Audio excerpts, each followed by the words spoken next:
finally, a source of raw, real, and honest information on healthcare issues that matter most. Welcome to BS Free MD. From the latest medical information to how to stay sane as a doctor or a patient, no subject is taboo, no BS is allowed. Now, let's welcome your hosts, Doctors May and Tim Hindmarsh. All right, everyone. Hi, and welcome back to another episode. It's BS Free MD, and today's guest has an incredible story, and she wears many hats. I'm kind of jealous and, fangirling out. She is fellowship trained, board certified ophthalmologist, an actress, a filmmaker, scientist, and a fierce advocate for medical freedom. Dr. Azadeh Khatibi's journey began as a Regent scholar at UCLA, where she graduated Phi Beta Kappa with the highest honors in molecular, cell, and developmental biology. She pursued medical studies at UCSF while simultaneously launching an acting career. She holds a master's in public health and a master's in health and medical science from UC Berkeley. Her medical training includes an internal medicine internship and residency at UC Irvine, where she served as chief resident, and she completed a vitreo-retinal surgery fellowship at UC San Diego. Beyond medicine, Dr. Khatibi has produced films like Sinjar, a narrative feature about the Yazidi genocide, and acted in Window Horses, which was shortlisted for an Academy Award. I'm fangirling out about the acting here. Recently, she's testified before Congress on the physician-patient relationship and stood up to the infamous Dr. Fauci at a public hearing. I am the science! That story is amazing. Today's episode we'll dive deep into her remarkable journey and her fight for medical freedom.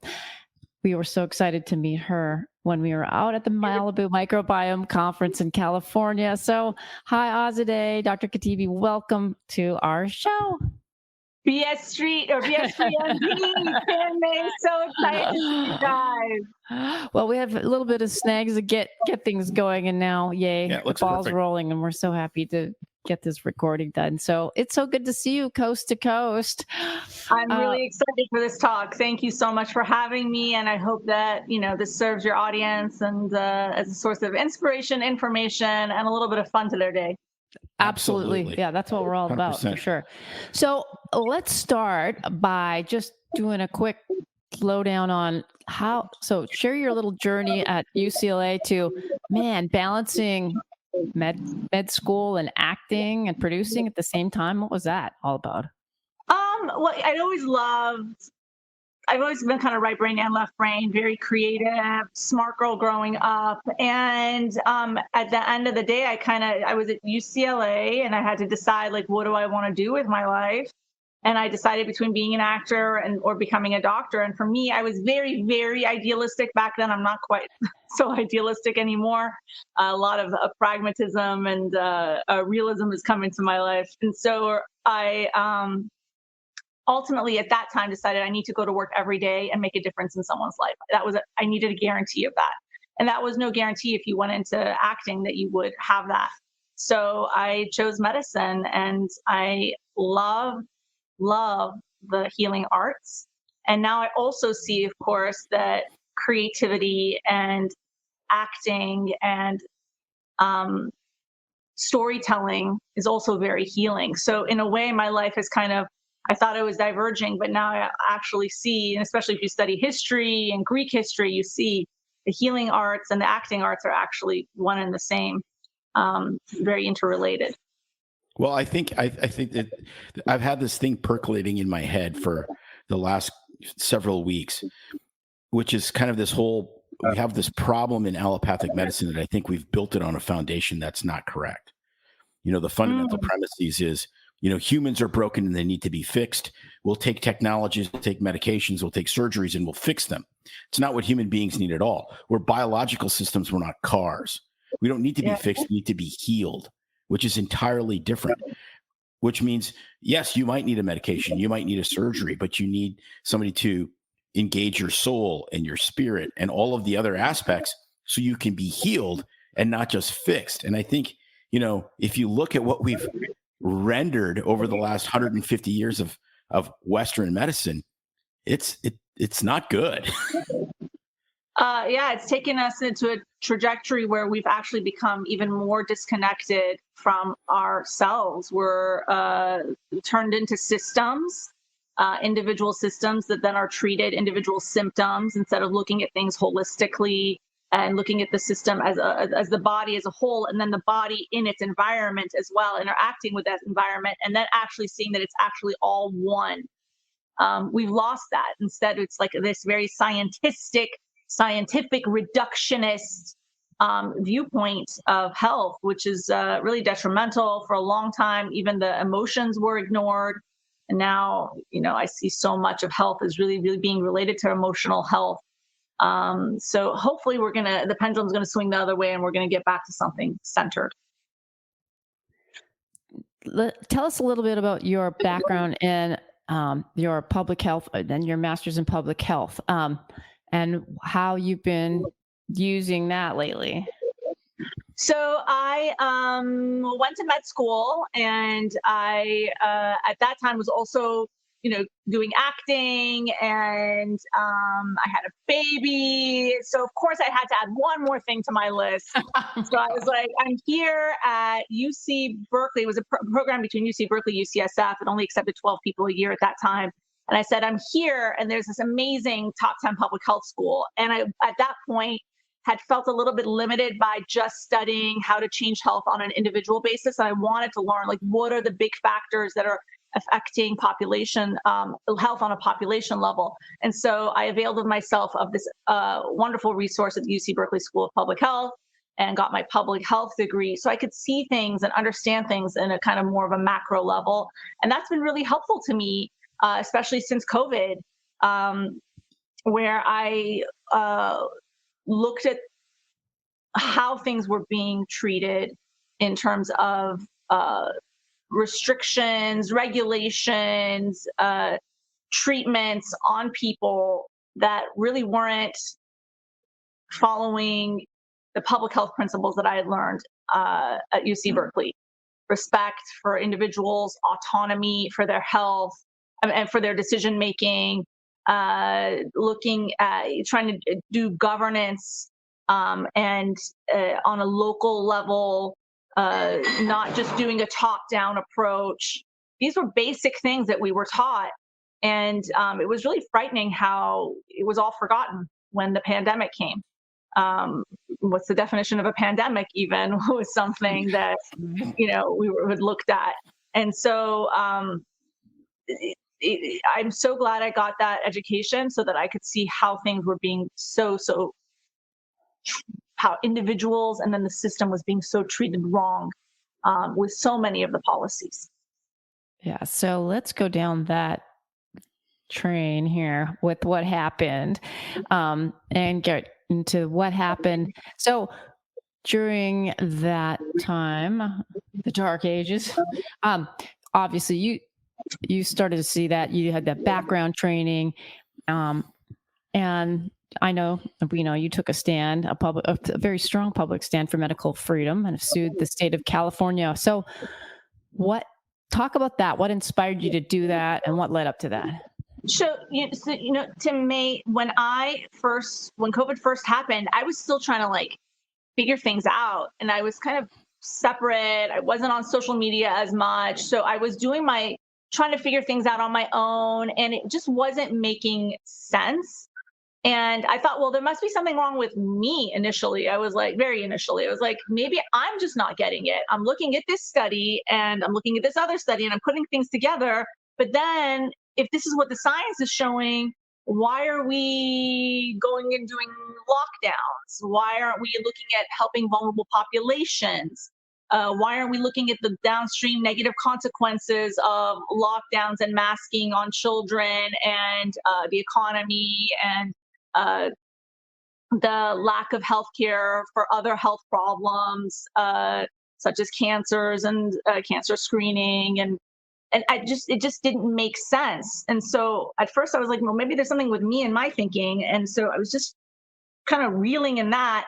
And then little by little I realized, no, it just doesn't make sense. And I was very lucky to get kind of plugged into a group of some brilliant doctors, someone who worked for the UN, someone who was like a healer. There was just a variety of people. We would meet once a week.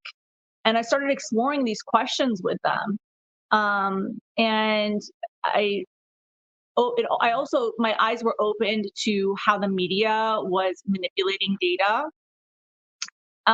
around COVID and presenting it in a very fear creating way to get more views, more clicks. You know the story, right? They make money the more reactive and afraid the population is. And so I started becoming alert and aware of that. It was an awakening for me. It was really an awakening. And so I was just putting out little stories here and there. And I thought to myself, sorry, my gardener's in the background. Not this week. Not this week. Thank you. Maybe he could join us. Maybe he could be part of the conversation. We had some technical difficulties. That's why I'm in my backyard. That's okay. Everything. Perfect. It's okay. We had Peter. We had Peter McCullough's dog barking on the show, I think. At Well, one he point. walked across the desk. Yeah. It was awesome. So, Anyway. Across the desk, not just the background, across the desk. no, I love it. yeah. So, I'm glad we can laugh now about just life, but back then everything was like, very tense. Yes. Especially the more I watched stuff on social media and was just realizing the direction the world was going and realizing people were asking questions about vaccine. So I started putting out little feelers out here, just starting to talk a little bit about my thoughts on my Instagram stories. I wasn't on Twitter. I wish I'd been on Twitter too. But and I decided. So I have to jump in and interrupt for a second because you're in California. Did you feel more isolated because of your geographical location? Or, when we were down there, we met a nice little group of people, like-minded individuals, but is that over time that you kind of all got together, or did you really feel politically isolated because I felt very isolated. And the lockdowns were happening. Everybody was staying in their homes. And in the beginning, I was like, okay, well, this makes sense. But then that was just like, that lasted a couple weeks. And then afterward, I was like, this doesn't make sense. Right. But people were still doing it. And the regulations and rules that were coming down from on high from the city and the state were really restrictive. They closed the beaches, they closed the playgrounds, they threw sand in the skate lots so kids couldn't skateboard. Everybody went to the parks, and then like after that weekend, they closed down the parks, and I was just like, this doesn't make sense. Like, you can't get sunlight and fresh air. And so in California, and especially in LA, it was like terrible. Versus I started talking to my friends in Florida, and one of my friends was like, it's great here. No, we're just living life as normal. And I was just like, this is crazy. I made sure that my kids got as much as I could to give them a normal life with normal socialization, understanding that there were limits based on what other people and other families were doing. But I tried to have that sense of normalcy because I understood that there were going to be negative downstream consequences. But even then, still, I think my kids ended up watching way too many hours of videos and isolating in their rooms because they could, right? That was like the default. So try as I might, I still thought my kids did mostly well, but there was some downstream negative consequences from the isolation. And I think that maybe some increased attention issues because they just got used to this like video watching lifestyle because we were more isolated. That said, I'm hearing stories. I was talking to an educational therapist a couple months ago, and she was saying it's terrible across the board. She's working in California because, it was maybe my kids were doing that for a couple hours, but like there were kids who were doing that for like 8 hours straight, isolating in their rooms, watching videos, and now they can't even concentrate on their homework because they're so used to something going on in the background, or their focus and attention being taken away, or they're afraid to get out there and put themselves out there and initiate a conversation to socialize with another classmate, or even call them up or even text them, because it's much easier to revert to just watching videos online than putting yourself out there and creating, getting out of your cocoon and possibly facing rejection by having to socialize and ask someone if they want to go to the mall. I mean, the problem of lockdowns created in California created severe problems. There hasn't been accountability. I saw all of this and I was becoming incensed and rageful even sometimes, but also at the same time, very, very low because, and I was talking about this to my friend, I felt so stagnant at the same time where I would just be like, okay, another day. And I would just lie on the same chair actually outside and just have no energy. Now looking back, I realize it was because I had all of this inside of me, but since I wasn't vocalizing it, you end up feeling thwarted and you can't really manifest your true self. And so it creates despondency, a lowness, a stagnation, a lack of movement of energetics in the body. It leads to fatigue. It leads to mental fog, all of that. And so I said, this is, of course, now looking back, I could diagnose myself, but I just said out loud, I said, I want to be able to be more free to say what I want to say without being afraid of people being rude to me or mean to me, or if they were, to like not feel hurt by it. And so that was something, an intention I said to myself and said out loud that I said to universe, God. And over months, years, but especially months, I grew what some people term as a thicker skin, but it was more an emotional buoyancy and emotional resilience to be able to say things and not be afraid of the cutting remarks, negativity, reactivity that's coming back at you. It's a skill. And as someone who's like more highly sensitive, like I am, it was something that, right, you feel the sadness, the rejection more if someone's mean or reactive or dismissive or harsh or calls you names. But if you build that buoyancy, that emotional buoyancy, then you can just kind of go up and down with the waves that life brings you. So I worked on that through all sorts of stuff: inner work, prayer, journaling, exercise, meditation, cognitive work, all of the above, talking to people, meeting in groups, exploring, seeing some really great role models and mentors, seeing RFK at this giant rally in Europe just speak out. And I was just like totally inspired by him, thinking to myself, never could I do something like that. Right? Well, actually, maybe he's over here, but I can start speaking out my own way. And so I did. And it was putting myself out of that comfort zone because I felt like the time, and I really kind of, there's always this regret that I didn't do it even sooner, but I had to do my own growing to get to this place to be able to feel free to say it. And as I started speaking out, I just said to myself, who knows what's going to happen, but I have to speak out.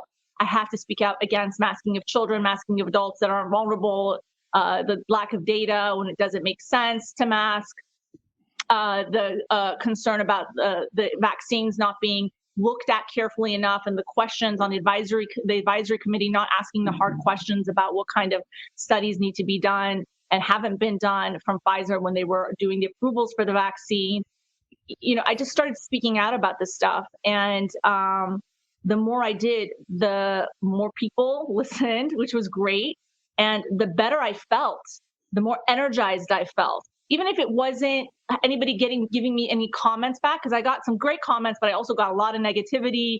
Someone was trying to dox me, but it just felt great because I was that instead of that energy being stagnant inside of my system, it was flowing, right? And the intellect was being used, because if you have intellectual capacity that's at a higher level, you need to use it to actually feel joy in your life generally. Right. Yes. So all of these things, it was just going to a place of better health for my own system. And then I was taking what I thought were steps forward for the health of society. And I started going to rallies, wearing my white coat, speaking out, making speeches at rallies. And as I did, an opportunity came to fight in court some of the one of the terrible laws that was made by the California legislature against doctors, and that was aimed at censoring them, which we can talk about if you'd like. Yeah, no, for sure. So there's a couple things here that I think about. So where were you before all of this nonsense started? Were you basically, you know, the CDC is there to help people and the FDA isn't corrupted, and because that's where we were. You know, okay, so totally. The media is there to give me information. I love NPR. The people at NPR are so unbiased. The CDC is a well-run machine and filled with people who are caring and incentivized in the right way. The science that's being promoted by the NIH is appropriate, and the people who are getting the grants are the right people who are getting the grants, and the system is unbiased, and there's no manipulation or incentivization for people to act a certain way to get the grants. I mean, that was my thinking. Like, I was just so, oh, and the media's there, it's my friend, right? That was just my thinking. Like, I was just so clueless. Right. One world government. Why wouldn't one world government be great? Yeah, one world government sounds like a wonderful kumbaya idea. I want everyone to get along, and we should be promoting everybody coming together and working as a cohesive whole. So the idea of one world government is wonderful. I mean, this was the crazy thinking that I had at the time. No, but we were at the exact same place. Other than the one world government. Yeah, we weren't at the one world government. We came from that in another country. We came from that in Canada. It doesn't work. So, but the thing that was so crazy to me is this.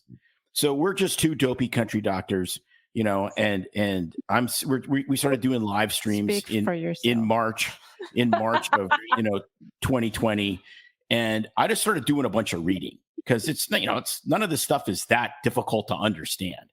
And I'm looking at kind of, I gave myself a master's degree in virology, and I'm like, okay, well, here you go. So you have a respiratory virus that's highly mutagenic with only like 31,000 base pairs. So you're never going to stop this. It's going to do whatever it's going to do. So the only way you're going to stop it is you're going to let the people that can afford to get infected, and you're going to shield grandma and whoever's really, susceptible. And there we go. I came up with that exactly like you did 2 weeks into the thing. And somehow there's no way in the world the powers that be didn't know this. They all knew this. And they all knew that you can't vaccinate for a respiratory virus by giving yourself a shot in the arm. They all knew it, but they still promoted it. And the thing that drives me crazy is I still have colleagues at work that are going along with it. They've taken Paxlovid numerous times. They're on their 8th shot. And I'm like, how did you get into medical school? Yeah, I mean, I have to give some people, I agree with a lot of what you're saying. I don't think that everybody knew that it wasn't going to create immunity just temporarily. I think there were some doctors who really thought that it was going to create permanent immunity. And they didn't, I assumed everybody, and it was, and at one point I was like, wow, everybody's keeping up with this literature so much faster than I can. This is amazing. Like, the doctors on my Facebook groups, I just feel like, wow, they're really on top of the literature. I can't even keep up. Like, I'm always like, but I realized they weren't even reading the literature. It was just, they were going along with groupthink. The narrative. They were going along with groupthink. And I think that some people actually knew that it wasn't going to do much to help prevent immunity, long-term immunity. I think some people maybe knew that, but they just went forward because they were incentivized for money. Some people didn't know it. And I think some people just had to do, it's a bureaucracy, right? The NIH, CDC, they're all bureaucracy. So you just kind of toe the line and you do what you're told. Yeah, we talked about that a lot in the past. Like, people pick their tribe and then they just kind of, they don't do a lot of thinking for themselves. And it's just like, well, this is what my tribe thinks. I'm just going to follow the narrative. And that's what was really frightening to me. Yeah. And what was really frightening to me was the outliers, the people who were thinking outside, the doctors who were like saying, hey, no, they were really vilified in the media, and their voices weren't listened to in a real way, in a real authentic way by policymakers and leaders. I remember having arguments about not arguments, but discussions, and I tried to keep it respectful and open, tried to create openness, but it was hard because people were so tribal about, like, Scott Atlas and my Facebook groups. And I was like, well, why are you so against him? And there was no real, like, logical reasons why people didn't, these doctors didn't agree with Scott Atlas. It was more like, well, he's a neuroradiologist or whatever his background, I think, is neuroradiology. And I was like, well, yeah, but he has all this experience in health policy that you're ignoring. what do you think about that? And there was no answer to that. No. So it's just like a lack of thinking, and the tribalism, which is really, really frightening. We have to constantly, even on, people that I agree with, I'm noticing, oh, like I need to make sure I'm not getting tribal in my own Yes. tribe, as it were. Because, and if there is something I disagree with, to be like transparent about it more, kind of inspired by Solzhenitsyn, like Right. absolute truth. Be absolutely truthful, speak the truth, and not even be afraid of getting rejected from your own tribe. Not be too tribal, but also don't act because you're afraid to be rejected from your tribe. Right. These are all things I think about now that I'm like recovering from the shell shock of COVID. Well, and I think that's I have been ruminating on that like crazy, which is, people lost their religion and then they adopted a crazier religion than the one they had before. So it's kind of like you're in one tribe and you have a hammer, and if you're a hammer, every solution is a nail, and then their hammer broke and they just got another hammer. Instead of saying, no, there's nuance here. Like it's so, and then there's like these litmus, like you get into these other groups, even on, on quote, our side, and there's like purification rituals. It's like, well, do you believe in this? Well, you believe that there's some use for some of these medical interventions. You're not 100%. I'm like, I'm not 100% for or against almost anything in my life other than my faith and my wife, other than that, and my kids. Everything else is up for debate, man. Yeah. Totally. And I was on a panel at the Children's Health Defense Fund Vaxxed 3 movie premiere last week with Sherry Tenpenny, who's been for years questioning the safety of vaccines. And she said something really beautiful and I think so important that has stayed with me, which is that you have to make sure that the outside forces are not trying to divide you and reduce your tribe's forces by or cohesiveness by trying to create infighting. So I agree with you that there's like purity, like questioning.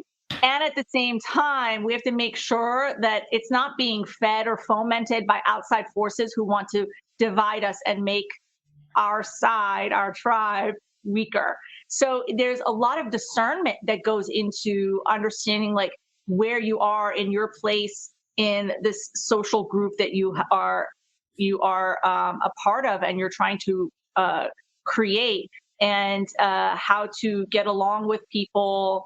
And be able to resolve conflict in a healthy way. So you can talk to them, be like, hey, regarding your purity ritual, maybe not call it that to them, but be like, yeah, I may disagree with you on this, but I'm also with you on this other stuff. So let's talk about it in a way that doesn't trigger anybody. Nonviolent communication techniques have been really, really good for me in learning how to talk to people. And it's been very helpful these past several years. No, that's great. So let's get to the lawsuit. Let's get to that lawsuit. Yeah. Yes. I never thought I would be involved in legal proceedings against the state of California and the Medical Board of California. Like that was not on my agenda, not part of my jam. I didn't know anything about legal stuff. I wasn't legally savvy. I was intimidated by the idea of being in court. I was intimidated by the idea of lawyers and suits and all of this stuff because I'd never done it before. And then one thing that I realize now is like, just because you've never done something doesn't mean that you should not, just shy away from it. Just and the feeling of newness and tension and worry, those are normal and you can't let it override you. Just got to go forward knowing and doing what's like the best next step forward, as Carl Jung said. Just take the best step forward that makes the most sense. So what happened is California passed this law, AB 2098. We have a very democratic legislature here, and they were very reactive. This law is absolutely necessary. We need to go after doctors who are spreading disinformation and misinformation about COVID. And so they said they initially wanted to go after doctors just speaking on their websites, their blogs, Facebook pages, interviews. But then they realized, oh, there's this thing called the Bill of Rights and the First Amendment. So we actually can't go after, it was pointed out to them, that they can't go after doctors for just speaking publicly. So they said, well, what we're going to do, so they changed the wording of the law or of the bill, is we're going to go after doctors in their patient-physician interaction. And any doctor who spreads disinformation or misinformation to a patient, they can get investigated or have their license taken away. And we need this because people are dying and people are being told that there's nanobots in the vaccines and it's going to make you magnetic. Doctors are saying this to their patients. And I mean, it's just like ludicrous reasoning for why this law was necessary. So I agree with the disinformation part of it. Disinformation, by their definition, was any doctor knowingly giving false information to a patient, right? That's like completely unethical. We don't want doctors going around knowing one thing but saying something false to the patient. But then their definition of misinformation was what was really, really concerning to me and many other doctors, many of whom kept their mouths shut because they were too afraid to speak out because they're just they're in the machine working for other people, the majority of them. They don't want to rock the boat. But the definition of misinformation was, paraphrasing, going against consensus contrary to standard of care. So they said we can go after any doctor who goes against consensus. So misinformation is consensus contrary to standard of care, which is ludicrous, right? Like, who's making the consensus? Who's deciding what's the consensus? It's a formal consensus? Is this informal consensus? Why should we even have to follow consensus anyway? I personally, in my own health and the health of my family, have gone against formal consensus papers, and I've been right. So that's not how medicine is. We don't do medicine by consensus. We can have consensus guide us. It's another piece of the puzzle. But this was just like 5-alarm fire going off in my head. And so I started speaking out on it. A friend of mine, Human Hemmati, was like, you got to get on Twitter. I finally got on Twitter. I went from like 20 followers to 1,000 in like a week or two. And then I went, it just kept growing the more I was speaking out. And I think people were thirsty for it. They were thirsty to hear a doctor speak out against the government's authoritarian behavior and the government interjecting itself between the patient and the physician having their own appropriate decision making. And so the opportunity came for me to join a lawsuit, and I talked to some other doctors. And so we sued the Medical Board of California and Gavin Newsom, our governor, for abridging or for violating our First Amendment rights and our 14th Amendment right to due process, because we also argued the law not only chilled the speech of doctors, but it also was so confusing that it didn't make sense, and so it violated due process.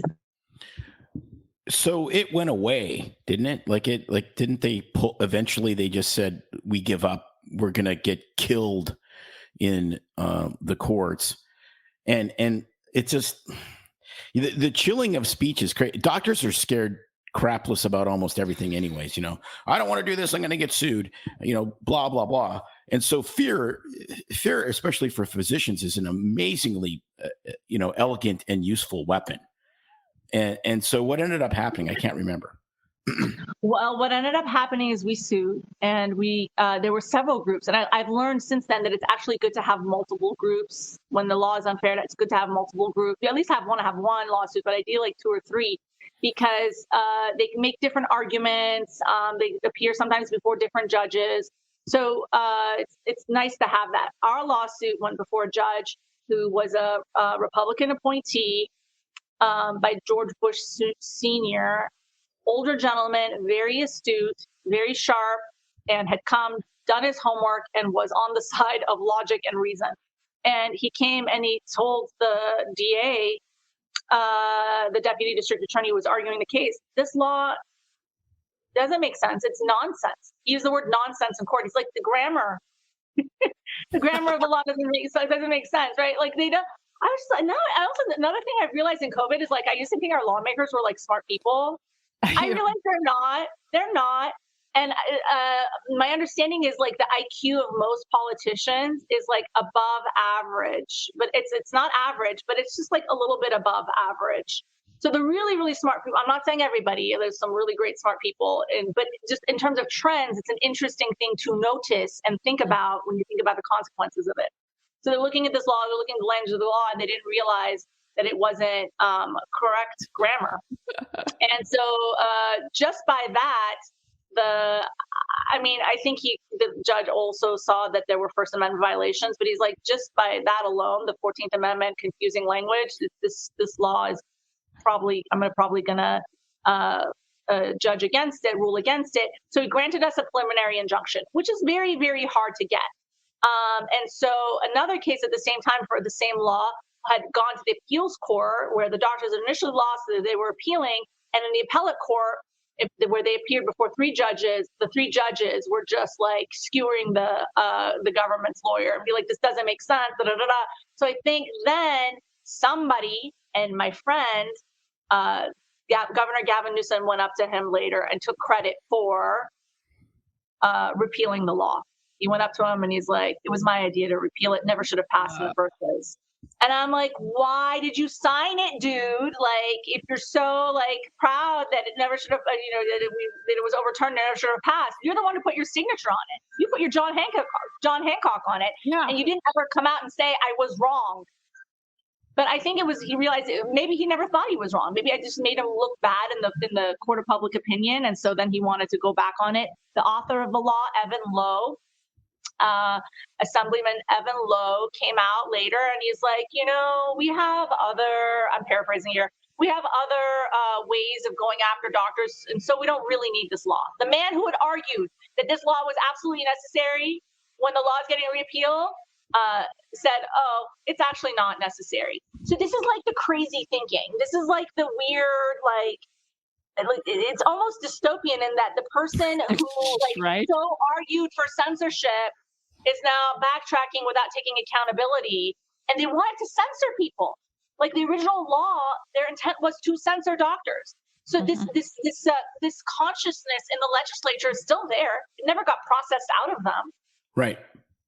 No, that's exactly the other thing that every time I think of these guys, like Gavin Newsom, Bezos and Klaus Schwab, it's like it's not like they're kind of like this. They look exactly like Bond villains. It's like art imitates or life imitates art. Oh my gosh. They don't even try to not. I mean, Gavin Newsom looks like the frickin' Joker or whatever it is from, one of the Batman movies. And he doesn't even try to, they don't even try to not do it. It's like, yes, here's my evil henchman. It never ceases to amaze me. And the one thing where I have given a lot of grace in COVID for all this stuff is, people are like, there's an evil cabal. I don't know, maybe there is, but I think largely these people are just incompetent, like wildly incompetent. And somebody else tells them what to do, and they do it because that's how they get reelected and that's how they keep their job. But they're just like you look at Fauci, and we're going to get to him in a second. I think he just sucks at his job. Watch when you say that out loud. They might be coming for you. They might be, whatever. First of all, I got to find out more from you about Bezos, because I'm not too familiar with him and what he's doing, aside from he owns the Washington Post and he's got a monopoly on purchases in America. And well, that's enough. Right. Yeah. And he makes spaceships that look like giant penises. Other than that, he's not a Bond villain. Oh my gosh. But you're right. That's really interesting. The Bond villain point. That's an example of art imitating, or life imitating art imitating life. But of life course, imitating art. From imitation of art came from somewhere, right? They were looking at patterns of humans. I find that really interesting. I'll be thinking about that. Well, look up that picture of Klaus Schwab in his little kind of spaceman costume. He looks like what's his name, Ernst Blofeld, who is one of the ancient Bond villains from way back in, with the little cat and the whole deal, right? Oh my gosh. No, seriously, this is back from the mid '60s. It's the exact copy. They're not even trying to hide it. That's really interesting. I'm going to be contemplating that for a while.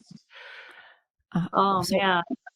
But why don't yeah, I mean, I think that there's a level of these jobs are not easy. They're very, very hard, right? Being governor of a state, it's not an easy job. Like, to do it well, I mean, if you think I'm reading slowly. I'm reading Les Miserables by Victor Hugo, who was a politician and in politics before he became such a prolific, successful writer. But he talks about Monsieur Madeleine, who was Jean Valjean's identity. And when Monsieur Madeleine was the mayor of the town, like, his life was like tending to his business and then tending to, you know, as someone to look up to. It was just tending to his city, and it's a 24/7 job. And so if you want to do it right, and so it takes a discernment, a wisdom, experience, hearing different voices, different opinions, and I understand that this is a very tough job, but at the same time, you have to be humble. You have to promote the rights of the people in your state. You have to think long term about the consequences of what you're doing. When you keep children out of school, what is that doing for their mental health, their emotional health, their social health? And then to look at your own desires for your own children and notice your own hypocrisy, right? When Gavin Newsom is having his kids go to school unmasked and other kids are at home, and then when they go out, they have to mask up, it just doesn't make sense. When Gavin Newsom's kids aren't vaccinated themselves and he's mandating vaccines for the population, like, I mean, there's no cognitive dissonance there, or maybe there is, and he's repressing it. So it just really, it's frightening. It's really, really frightening. So it's a hard job, and that's why only very few people, I think, are up to the task. And these people certainly aren't. I think Fauci is very, very good at finding a way to climb the hierarchy and then maintain that position. I think he's very good at that. And that's the point. But that's the point. The point is, if you're a lifelong bureaucrat for 40 years, you're not getting rewarded because you're the best doctor or the best scientist. You're getting rewarded because you're the best bureaucrat. Mm-hmm. Like, you're lower scum than a politician. A politician actually has to convince people to vote for them. This guy just has to realize, just tenured into that spot. Right. This guy all he has to do is figure out how you wield power, how you send grants to the right people to support you. And then if they cross you, you're absolutely vicious in how they'll never get a grant and they'll never advance their career. I mean, bureaucrats are they're the douchiest scumbags ever, because it's all about the politics of power with no accountability. Pretty much. Like, if you're president, there's still accountability. That's so beautifully said. That's so beautifully said. That's why it's really frightening to me. I talked to my daughter's friend in college, highly gifted man, highly gifted young man, and from Germany. And he was spending so much passionate time talking to me about how the ideal form of government, and he said he's going to go he was getting a job in Biden's administration when he and I spoke. He spent this passionate time talking to me about how technocracy is the ideal form of government, which is like you pick certain people and then they make the rules of the land for everybody. So there's no democracy, that it's, and I was just like, oh my God, that's like the giant bureaucracy. Terminator. Yeah, kind of like that feeling, right? But these are elements in our government, in our populace, that want that. And so we have to be very vigilant to make sure that these people, we identify them if they're already in power, and then we make sure that they don't get into power. So if there's people listening, I really encourage you to vote for people you believe in, give money to people that you believe in, that are pointing out the dangers of authoritarian-like leanings in our government, and also run for office. I think that's what we need to do, run for office. Exactly. I mean, it starts, just like you said, with doing things locally speaking, not afraid to speak out and share your ideas with like-minded people around, and run at the local school board level, local office, and that inspires other people to do the same thing, but to get involved locally and do your part instead of just expecting someone else to fix everything for you. And yeah. One thing I've learned. Go ahead. Sorry.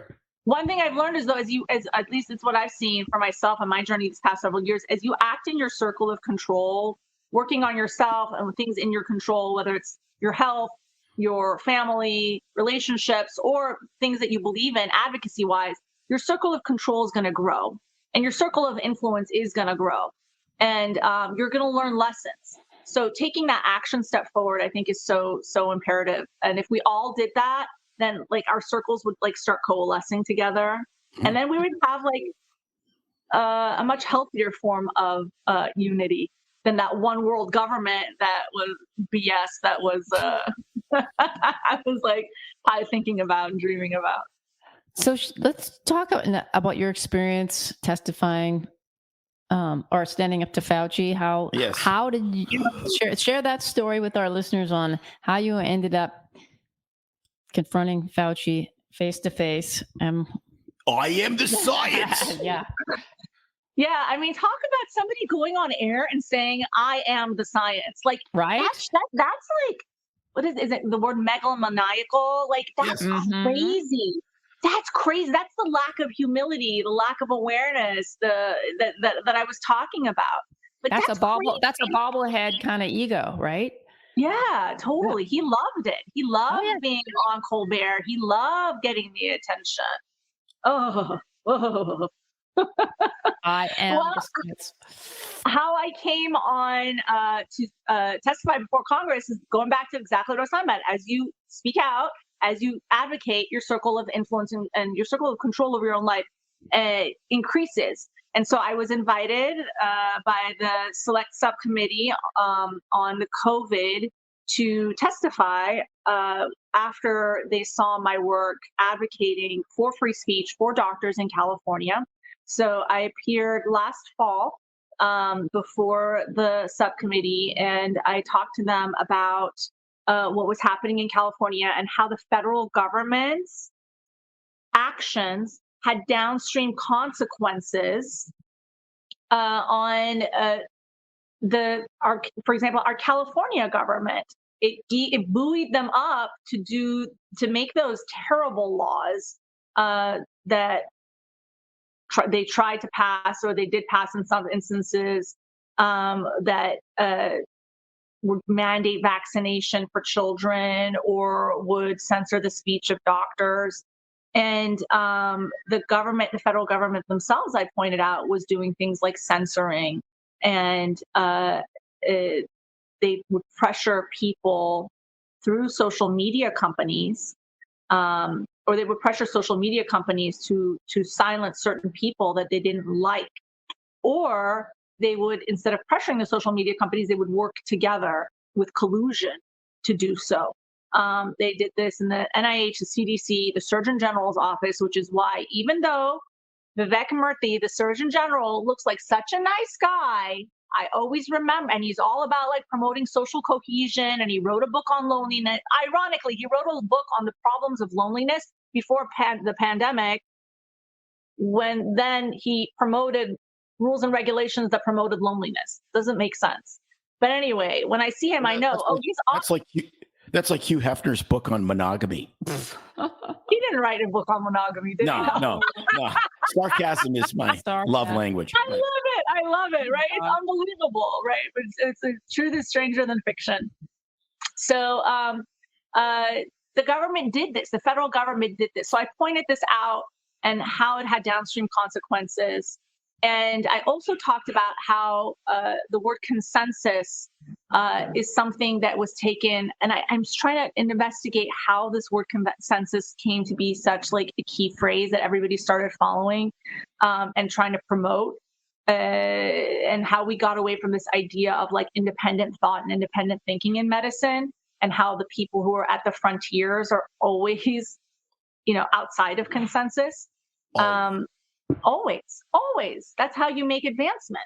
And so I talked about that and the importance of it being natural and normal for doctors to disagree on what's best for patients and groups of patients, and how it's, I may disagree with another doctor on whether or not COVID vaccines are safe, but we need to be able to have that conversation, and it's natural and normal to have disagreeing conversation or opposing viewpoints in our conversation. And we're still in a place where it's kind of frightening that if you say something that's not mainstream narrative, like you're shunned, or people actively, reactively come against you. And so I wanted to bring some sanity in my speech about that. And I also wanted to talk at the very end of my speech. I also talked about, or my testimony, I also talked about how the most vulnerable, the most highly sensitive in our population, the 20% of people who have 50% of the diseases or something like that, they were the ones we should have protected as well. And we didn't. And we didn't even think about them. The people with high neural reactivity that do get more sick than others. So I tried to bring some light to that aspect as well. Me calling out Fauci was a different day. Okay, we have to get to that though, because I think that there's a very, very important principle in what happened when you did that. What's the important principle? Courage is contagious. That's the principle. Because we all look to these role models we have, and we're like, they're so courageous, they're this or that. So tell us about confronting Fauci and how you actually came to do it, what you said, but more importantly, what motivated or what pushed you to do that. I think that's the essence of that story. Well, Tim, what ended up happening is that I had been planning to go to Washington, D.C. anyway. I didn't know he was testifying. I was getting a bravery award from the New Civil Liberties Alliance.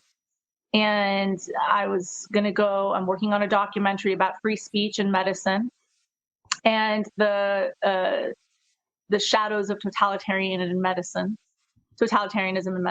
And I had my tickets, everything. And my friend who works for Children's Health Defense said, "Oh, did you know that Fauci's going to be testifying around that time?" And I looked it up and I was like, oh gosh, it's, if I get to town one day earlier, I can hear him testify. Should I go? Should I not? And I decided, okay, I'm going to leave it up to the universe. Let's see how expensive it will be to change my ticket, because I got a really cheap ticket. It cost $0. And I was just shocked. It cost $0 to change my ticket? All right, I guess I have to go. So I told my friend, another friend of mine, I'm going. He's like, you're going? I'm going to go. And I'm going to call him out. And I was like, he's a doctor. And I was like, you can't do that. I was shocked, right? It's like, that's against the rules. And this goes back to like doctors being afraid that you guys mentioned, right? We're such good rule followers. We're just trained to follow rules. Oh, yeah. Which you need to follow some rules in order for a hospital to work, in order for clinic teams to work, et cetera, in order for you to do ethical medicine. But there's times when you have to stand up and break some rules. But at that time, I was just shocked. And he said, I'm like, you can't do that. That's against the rules. And he said to me, I am going to exercise my First Amendment right. And I said, what if you get thrown out? He's like, whatever. And I was like, wow, this guy has some cojones. He's got cojones. And I was like, I'd love to do that, but I'm too scared. I don't want to rock the boat. Everything I've done, even the lawsuits, generally has been, within the rules. Mm-hmm. But I was like, well, maybe I'll sit next to him and videotape him or something like that. But then inside of my head, there was a knowing that said, you have to speak out too. Like, you have to speak out. He showed me the possibilities of where I could operate. And so I realized I have to. And so I get there that morning and I text him. He's like, I couldn't make it. And I was like, oh God, now I have to speak out. But I was so afraid. And I think that's something to also think, like, you see these people on TV, some of them genuinely have like no fear. And I think they're in the minority. I think most people have fear but act anyway. They have fear, they're worried, they have things to lose, but they do it anyway. And I think so we have to get out of this idea of like hero worship as a society where we look up to people and think, oh, that can never be me. I can't do that. No, you can. You just need to kind of, get out of get your impediments out of your way. And they're no better than you. Right? Like you can do it too if you wanted to. And so I'm sitting there and I've also got my laptop in my lap. He's talking, he's spewing lies. I can even see the hypocrisy of his statements. He's saying, I stand up for the truth, whatever. I'm paraphrasing. Like, he does the right thing. But then at another point, he's testifying, I would never go against what the CDC says. So I'm like, which one is it? Which one is it, Tony? Are you going to not go against what the CDC says, or are you going to promote the truth? Like, because those aren't always mutually like the same. They can be exclusive of each other. But like the hypocrisy of that, where I could see him twisting language, twisting words, and I was just like seething. But I also was super scared, and I'm looking at my laptop, and there's a speech I'd written. And in the speech I'd written was about the importance of, and I listened to a lecture by Matthias Desmet the night before, where he basically said the solution to breaking apart these totalitarian regimes and authoritarian governments is to use your voice. It's to say, hey, what you guys are doing is wrong. That's not right. That's unethical. That goes against my rights. You're, violating their rights. You're spewing stuff that doesn't make any logical sense. And, the emperor has no clothes, and to say it out loud. And so I came from that, listening to that lecture that night. I'm looking at my own speech where I'm talking about the importance of speaking out and how you can be afraid, but act anyway.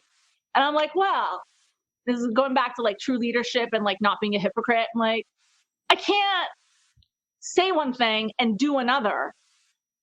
So in a moment when there was a pause, I spoke out. And somebody else had kind of made one exclamation at one point, and the guard had said, like, be quiet, you're going to get thrown out in this very loud, dominating voice. So some people had already spoken out a little bit or made some exclamations, but I said, doctors like me know that you steamrolled over medical ethics. And there was a, commotion. And I thought, okay, well, I sat back and I was like, it was so hard to get to the point of saying it. But once I said it, it was like that release, right? That energy blockage is gone. And I sat back, I was like, I did my duty. And I was surprised though, because they asked for me to leave. I shouldn't have been surprised. It's completely in their right. And if it's one thing if like a regular civilian says something, but if it's a doctor and they're pointing out in a hearing where, an evildoer doctor is speaking and that doctor is like pointing that out, it creates like conflict and tension that they don't want. So can she be escorted out? This is the same committee that that I testified at, the year prior. So it's the same people. Some of them recognized me. As I'm leaving, I'm still super pissed. So now at this point, I'm like, this guy has no power over me. So as I'm gathering my things, I say, you steamrolled over medical ethics. And they're like, can you leave? And then I turn around one more time. And I said, doctors like me, no. And then I was pushed out of the room by the guard, which some people told me later, he shouldn't have put his hands on you. You should have did a whole, change yourself to the seats, to just like a big sit-in where they can't. No, I'm kidding. But no, I'm kidding. I didn't want to get arrested, number one, and mine was an act of civil disobedience. Right. And I think I made my point, and I was in town to get an award, and I also was in town to shoot my documentary on free speech. So I figured, I did what I needed to do. And then Rick McCormick, who's a congressman who's on that committee, came out into the hallway and he shook my hand and he said, it was great what you did back there. Oh, that just gives me chills. But again, it's this principle that courage is contagious. And ultimately, it's just like it seems so scary just to speak out and say a sentence, but when we think about it, I mean, and I, I'm the same way. It's just like, isn't it weird how we can be so afraid to just like speak our opinion? It's just like, how dare I? But that's what they want you to think. Exactly. They win if that's in your head. That's right. What you really have to remember. Oh, you're muted. I think that's what Matthias does. Desmet teaches. That's what Hannah Arendt said when talking about how to prevent totalitarian governments and the study of totalitarianism before, and how these regimes got the power they did because people didn't speak up. Yeah. So yeah, and people. Somebody texted me afterward and was like, "Okay, now run for office now." After I saw that, I was like, "Okay, dude, can you run for office? Can other people also do this work?" Right. And so again, it's that idea of looking to other people, right? Use that energy and do something yourself too. Yeah, but you have to confront. One sec. You have to confront this Superman problem where we think it's going to be, our guy. No matter how good our guy is. No, we solve this by being the guy, the girl, the superhero, the savior. We're the saviors. That's the key. What a beautiful message. I love it. Yeah. So let's talk briefly here as we wrap up, like about your documentary, what you're working on, the whole focusing on free speech and medicine. And I was going to say what inspired it, but do we even need to ask that question, like given what's happened? But when's it coming out? And share a little bit about it. Sure. I'd love it if people kept up to date with my work, because I'm working right now on the documentary. We've got footage from Washington. We've got footage from the California trial. We are working on creating this cohesive story of understanding why medicine and free speech in medicine is at risk and how that's going to affect your health and your ability to have confidence in your doctor. Kind of tying it to larger patterns we see globally in terms of the threat of a biosurveillance state, as well as a top-down approach to healthcare that actually limits us and what we can do and limits our health. So we're in production right now, and we'll be doing some fundraising in the future. So I'd love it if people followed me so they can keep up to date. It's so important to support this work, support media that is meaningful and matters. I went from wanting to be an actress, and at a certain point kind of stopped as medicine got more complicated, my medical training got more in depth, but also because I wasn't really inspired by what I was creating. Now I'm in a place and kind of full circle where I can use the medicine, the medical knowledge with the creativity to make meaningful art. And that's what I am so, so grateful to be able to do. And I really look forward to hopefully getting the support of your audience in doing that work. Well, and I'm playing Dr. Evil. No, you're such a nice guy. Oh my gosh. $1 billion. But I love it. I like how you started your career, torn, wondering how one thing could conflict with another, and how you have to sort of make a commitment to one and leave the other behind. And now things have come right around together again at this point in your career. And you're like, wow, like I couldn't have done one without the other. And that's a beautiful, happy ending story to bring that together. So we're so excited. Okay. So let us know where people can follow you, find you, keep up to date on the documentary and when it's coming out. Sure. You can follow me on Twitter at Azadeh Khatibi, Azadeh Khatibi. And I'm on Instagram. I'm on the gram at Dr. Azadeh Khatibi, Drazadeh Khatibi. And I have a YouTube channel, so we'll be putting clips on that in the future. It's called Azadeh Khatibi, MD, MS, MPH. And hope to keep in touch, and would love to come back and when the film is finished, once it is, then we can talk more about it and I can show it to you guys. Absolutely. Thank you so much for being here. This has just been delightful, to say the least. It was great. Thank you so much. I Yeah, really appreciate Tim. I really appreciate you, May, for the work you guys are doing and talking about this and having like free thinking doctors who have a podcast who also tell it like it is. And love your banter and love it all. Thank you. Thanks. All right. Well, that was fun catching up with her. We had great time meeting her in a conversation when we were in Malibu, and I like how you got a plug in for acting, but ahead of me, and I'm the one that likes acting. I think. Yeah, but I look more like Dr. Evil than you do. No, well, and I can do a pretty good Fauci voice. you can. So I don't know. I'll have to message her and see if she's got a part for me since I'm free. Anyway, that's right. We hope you all enjoyed that conversation, and so enlightening, so positive. And I think we could all really relate to just, man, going back to that time, how we just felt so stifled and depressed. And I like how she did all that inner work to really learn how to get involved, do her part.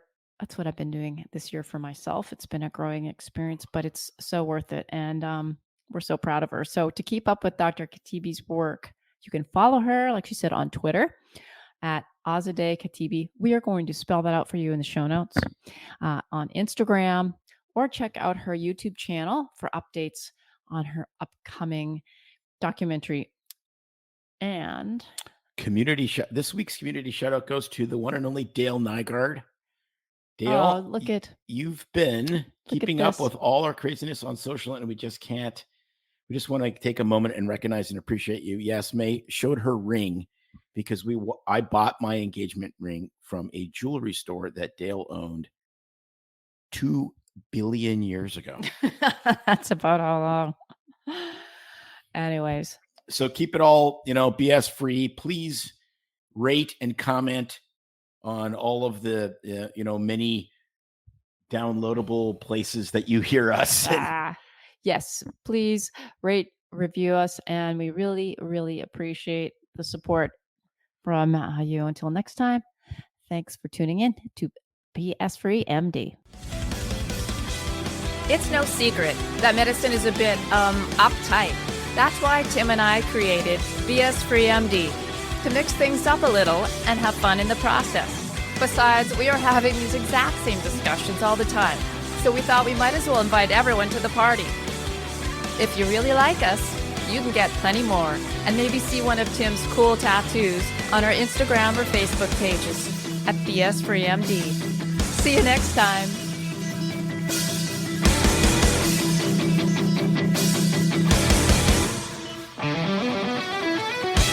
But we try to keep BS Free MD as raw and real as possible. We can't be held responsible for any medical decisions or discussions had as a result of what you've heard on the show. We know, bummer. But the truth is, we really do care about your questions. So feel free to reach out to us by email at doc@bsfreemd.com.